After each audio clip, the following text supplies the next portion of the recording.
Hello again, welcome back to my channel. Guys, we have to stop with the excuses for the narcissist. We really do. We can't do this anymore. And I'm pretty resolute about it, based on just evaluating who these people are.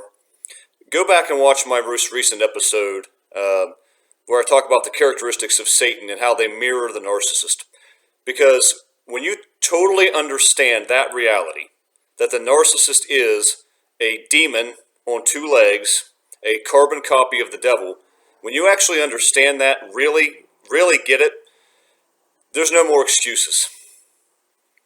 I understand that I feel sorry for the narcissist, all of them. I say the narcissist singular, but when I say that, I'm talking about whichever one you're dealing with and whichever ones I have dealt with.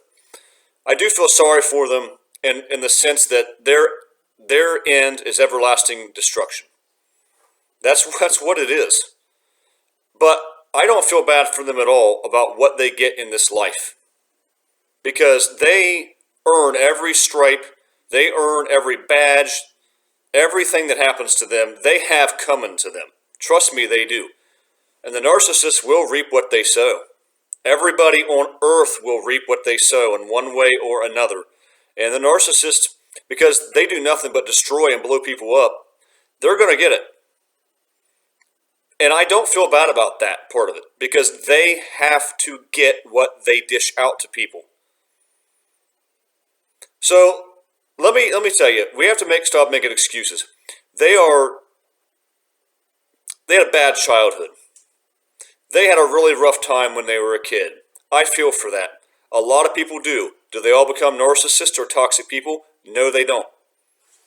They were the golden child. They were spoiled, and they were given so much validation and admiration, and they didn't have rules, and that's why they grew up to be, I don't care. I don't care. Everyone grows up in this world in some variety of situations and circumstances. The fact that they became a toxic, vile, treacherous, demonically driven, satanically possessed person is not simply based on the situation that they inherited as a child. I'm not saying it doesn't have any bearing on what happens to people in life, but it happens from all backgrounds. People with wonderful parents and good parenting grow up to be monsters. People with bad parenting grow up to be wonderful people, and all shades of gray in between. But we want to make excuses instead. He beats his wife and abuses her because when he was a kid, he got beaten. So of course he's going to beat his wife. Well, she was mentally abused when she was younger, so of course she's going to mentally abuse her kids. Of course she's going to beat you up and use you as a punching bag, because that's what happened to her. I don't care. We've all been through things in this world, and every one of us has a chance to choose the path that we're on. I'm a strong believer in that. God gave the world and gave humanity free will. He gave us the decision to choose. He did it with the chief narcissist, Satan, too. And you know how I know that? Because he rebelled. You know how I know that humanity had a choice? Because we rebelled. Do you know how I know that each one of us has a choice? Because many of us rebel. God did not make us programmed to have to follow him. Every one of us has a choice, an option. And the narcissist, ladies and gentlemen, makes their decisions all throughout their lives. It's not a one-time deal. It's not like they encountered a fork in the road one single time and said, I'm going to go that way.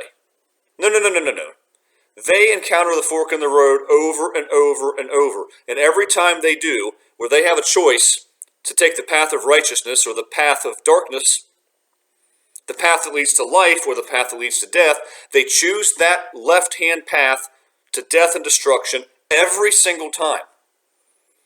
When they're confronted with whether or not they're going to manipulate somebody, they choose to do it.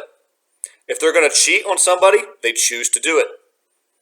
If they're going to abuse you, gaslight you, manipulate you, give you silent treatment, stonewall you, deflect, project all of their nastiness onto you. When they reach those decisions little by little all the time in their lives, they choose to do those things. No excuses. I want to clear something up as well, because I talk often about how the narcissist is on autopilot. And they are in some ways.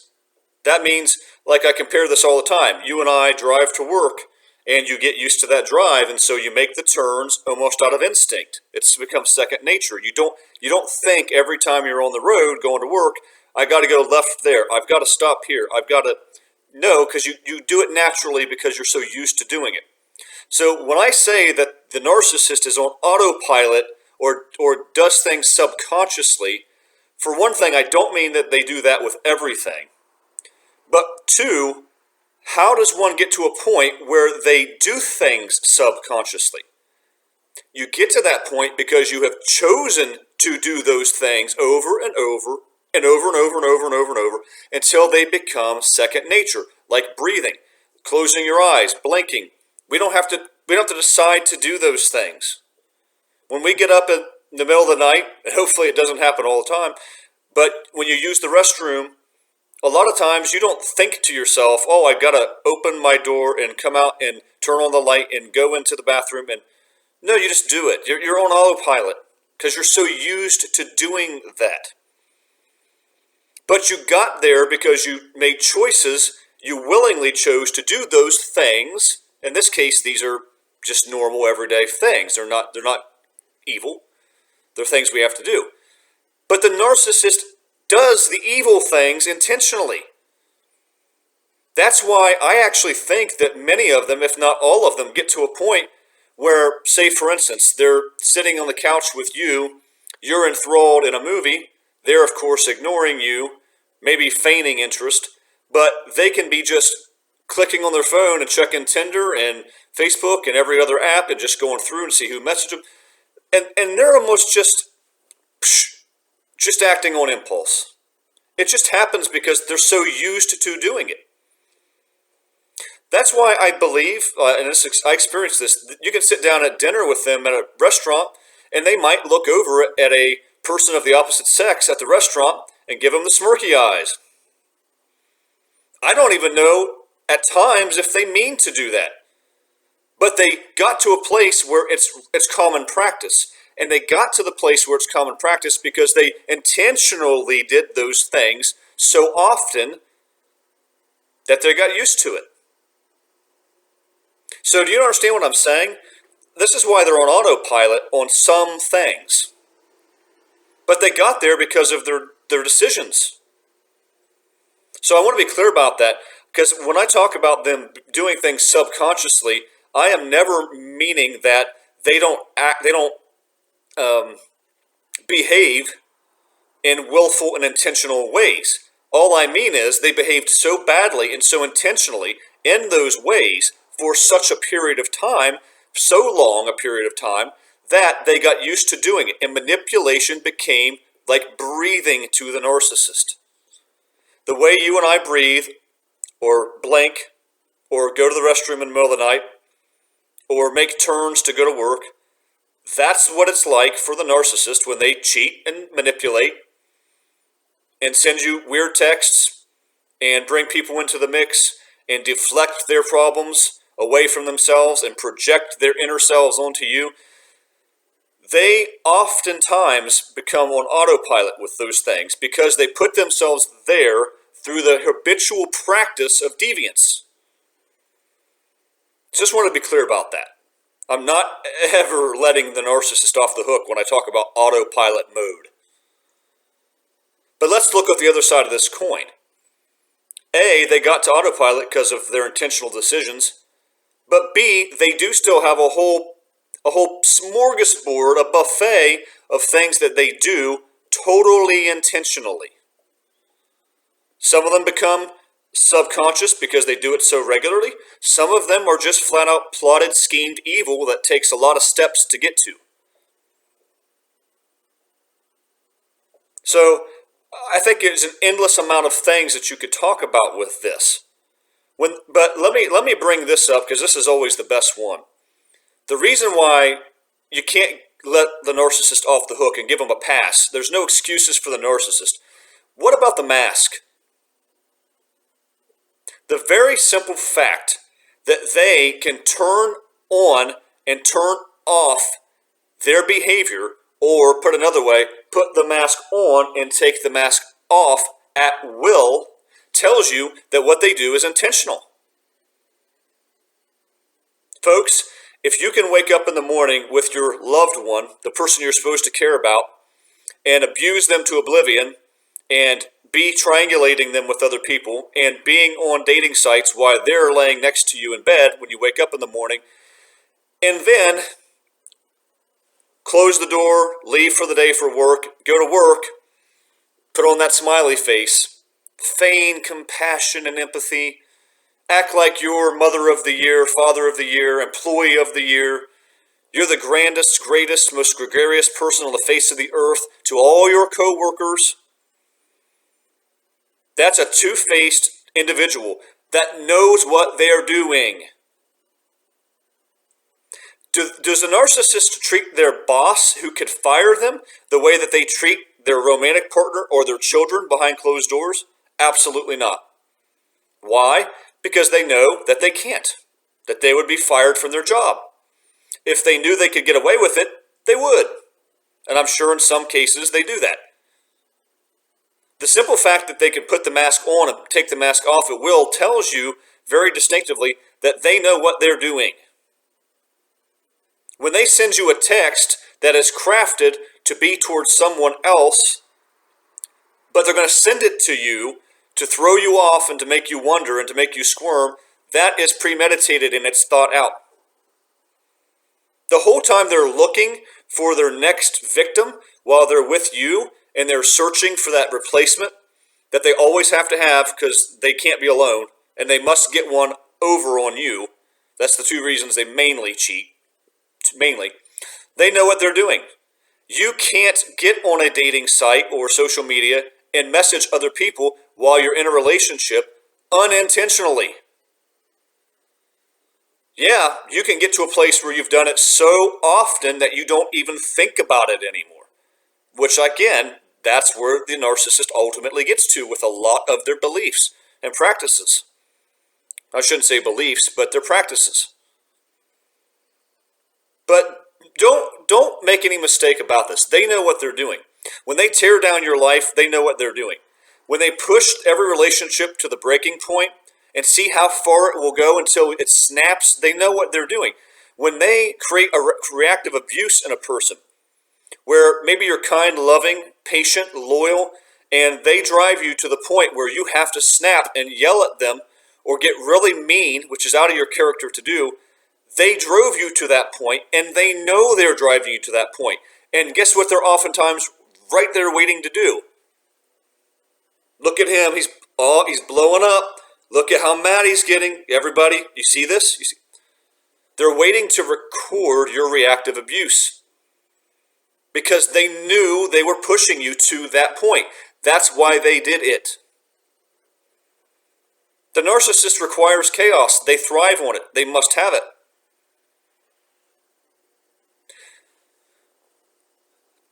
Getting worked up on this one because you got to understand something. We are dealing with the enemy.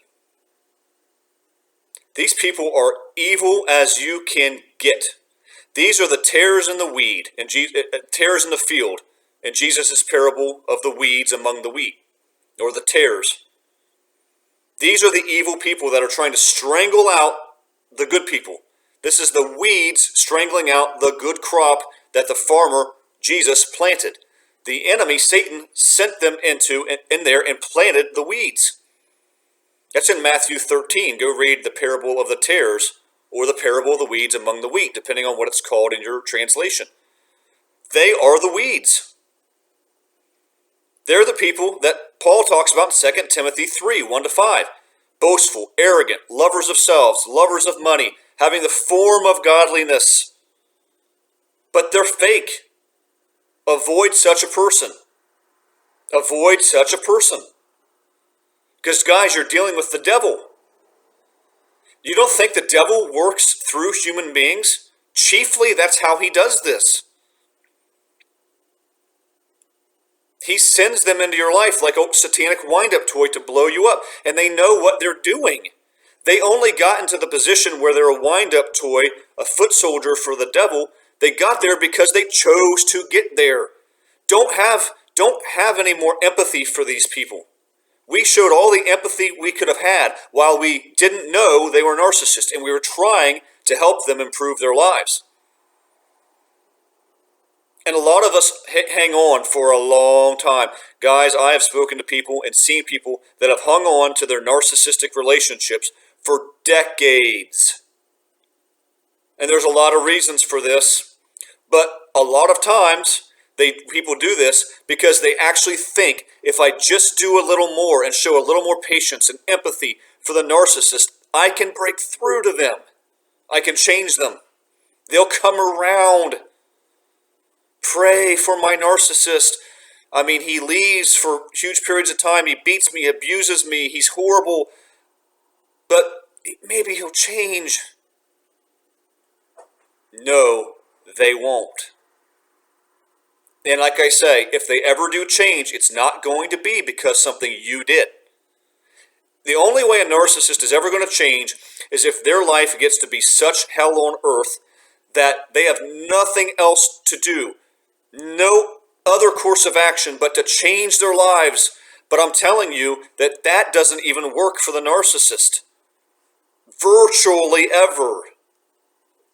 Hold on to that glimmer of hope that some may change sometime. That's fine. But you're not going to do it. You're not going to be the one who sticks around and suffers the abuse long enough to where they see the light. These are wrecking balls. Evil on two legs. Vortexes. Tornadoes. They walk through the earth just like Satan does, seeking someone to devour. No more excuses for the narcissist.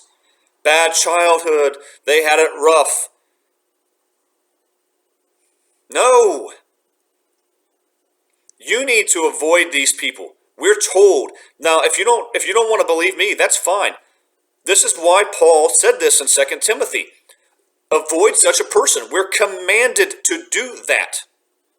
In fact, Jesus says, if you're not willing to leave brother, mother, father, and I think you can extend this to anything. If you're not willing to leave anyone that you need to leave in your pursuit of godliness, in your pursuit of Christ, in your pursuit of the narrow path, if you're not willing to separate yourself from anyone that you need to, then you need to reevaluate yourself. The narcissist for many people is a ball, is a chain around their leg, dragging them and keeping them from walking the path they're supposed to walk on. Or worse, it may not just slow you down, they may take you off the path. And that's their very intention. They are corrupt.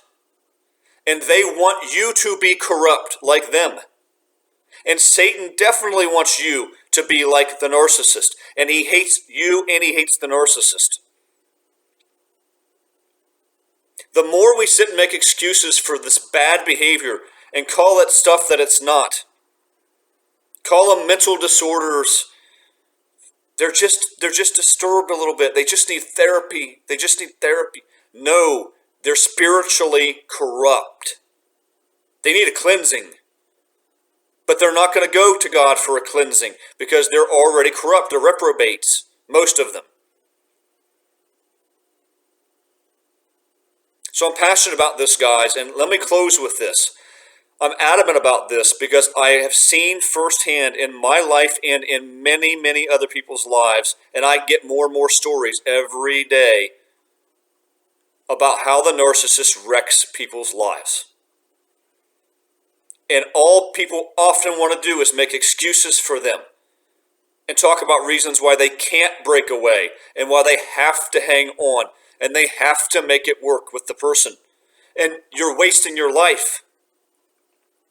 Every time one of us, people of the light, on the narrow path, makes an excuse for the narcissist, and says, man, I just got to keep him in my life, Satan laughs. He laughs. Because he knows you are walking right into the trap that he laid for you. The narcissist, guys, is a trap. They're a trap. So please, I don't have anything else to say on this. As you can tell, I'm pretty passionate today because I just keep seeing people get entangled with them, and they can't get out, and it ruins them. I've seen people self-delete. I've seen people give up their faith. I've seen people give up relationships with their kids, give up their passions, give up their jobs, their houses, their homes, their finances, because they're making excuses for an evil person. But they're covering it over with they had a bad childhood, they have a mental disorder. No, they are evil. Corrupt. They're just like their father, the devil. Guys, our mission needs to be getting people out of these relationships, if it's possible at all for them to get out. So anyway, that's my plea with you today. Understand that your enemy is the narcissist and that they're evil and that we can't make excuses for them and that they know exactly what they're doing and they're on a mission to do it, to destroy you and take everybody down to the pit with them. So guys, I do hope you have a good weekend, that you're having a good weekend. Take this passionate message to heart. Do what you can to distance yourself from the narcissist and to help other people do the same thing. So until next time, God bless.